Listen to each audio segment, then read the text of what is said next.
Linear algebra, vectors. Today we're going to talk about vectors. So vector is basically a quantity that has magnitude and direction, whereas scalar quantity, it only has magnitude, but vector, they also have direction. So for example, velocity is a vector quantity and speed is a scalar quantity. And this is how you represent vector. By showing an arrow, and basically this length is the quantity of the vector, or you can call it magnitude, and it intuitively shows the direction of the vector.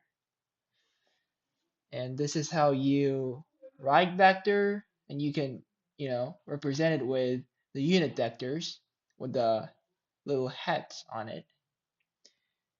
And when it comes to comparing two vectors, if they have, even though they have different starting point, if the two vectors have the same magnitude and direction, they are considered the same vectors.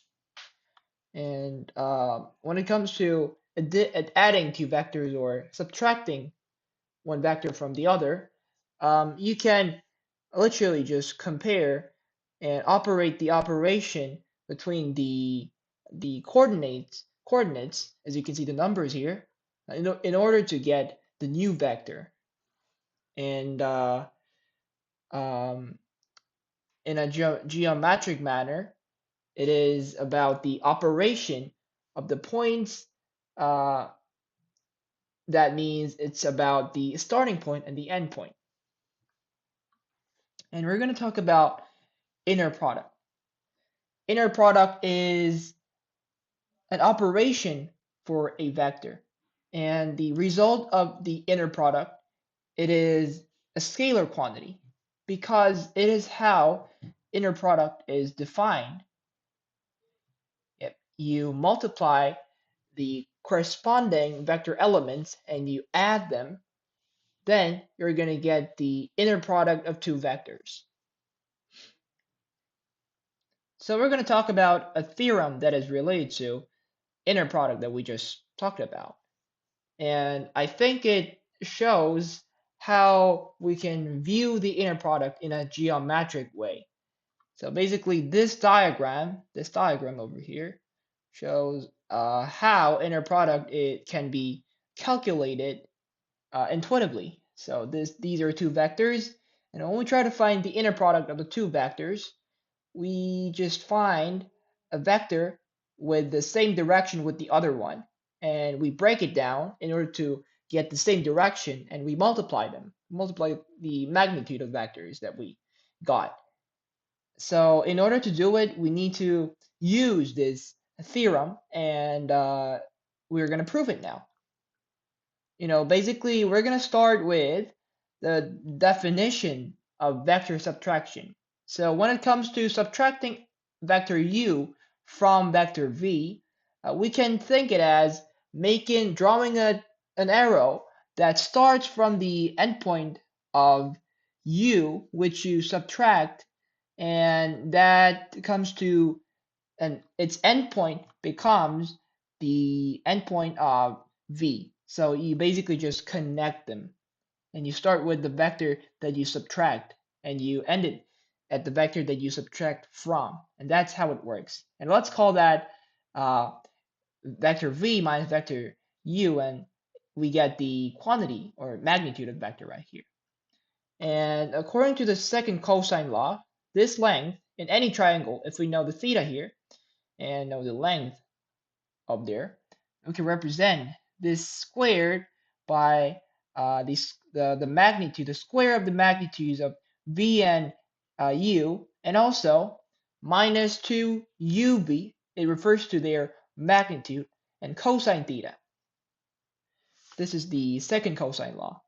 And by using distributive law here, we can also get this equation. It's obvious, right? So when vector A is in the nth dimension, then the square of the vector will be a1 squared. We're talking about the magnitude of the vector. A1 squared plus a2 squared plus blah blah blah, and it ends with plus an squared. And a1 squared is a1 times a1, and a2 squared is a2 times a2. That's what we and if you can remember how we define inner product, that it is exactly the same as the definition that we just talked about over here. So we get a times a, and by using it, um, this this expression is exactly the same as this one. So we can make an equation between them. Thus, we can get uv inner product is equal to uv cosine theta. Even if you just switch the vectors, their position, the result does not change, because if you just think about how it works here, even if you just switch their order, it does not really affect the result, right? So you can change it. We're going to move on to an example. Let's say there's vector v, which is a comma b, and we're going to find a vector that is perpendicular to the vector. So let's call the vector x comma y. And since they are perpendicular, cosine theta is going to be 0, means that their inner product has to be 0. And by using the definition of inner product, we can find that ax plus a by equals 0. And we can find the relationship between x and y, which is x equals negative b over a times y. And by using you know, the relationship, we can represent the vector that we need to find like this. Now we're going to talk about vector identities and inequalities. The first identity we have is here. The square of the sum of two vectors, magnitude, um, it's equal to the square of each vector's magnitude. And this can be easily proved using Pythagorean theorem. We can represent the sum of the two factors like this, and by using the Pythagorean theorem, since they are perpendicular, right? It only applies when the vectors are perpendicular. So we're gonna have the square of two vectors, and this is how you get it. And the second thing, it's called Cauchy-Schwarz inequality. It says that the square of two distinct vectors u and v, they have to be greater than or equal to the square of the inner product of the two vectors. And this is how you prove it. uv squared, by using the theorem we learned, we can represent it like this. And since cosine squared theta, cosine theta squared, it has the value of from 0 to 1, 0 to 1. It has to be greater than, less than or equal to u squared and v squared. And this is how you prove it. The third concept, the magnitude of the sum of two vectors had to be less than or equal to the sum of the magnitude of each vector. And this is called triangle inequality.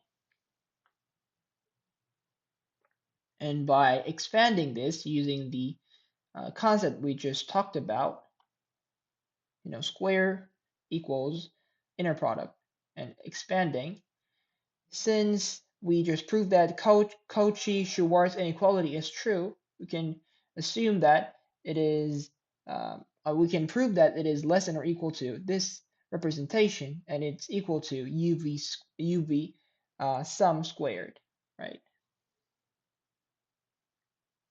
And the fourth concept, the sum of uv vector squared plus the subtraction of two vectors squared equals double of the square of each vector. And this is called parallelogram equation. but using the concept that we can represent the square of a vector by using inner product of the vector. We can use it like this, and by expanding it, we're going to get 2uv and minus 2uv, so they just cancel out, and it results this, the double of u squared plus v squared. So in this lecture, we talked about the basics of vectors, its definition, its addition, subtraction, and inner product. And in the last, we talked about some of the inequalities and identity related to the vectors.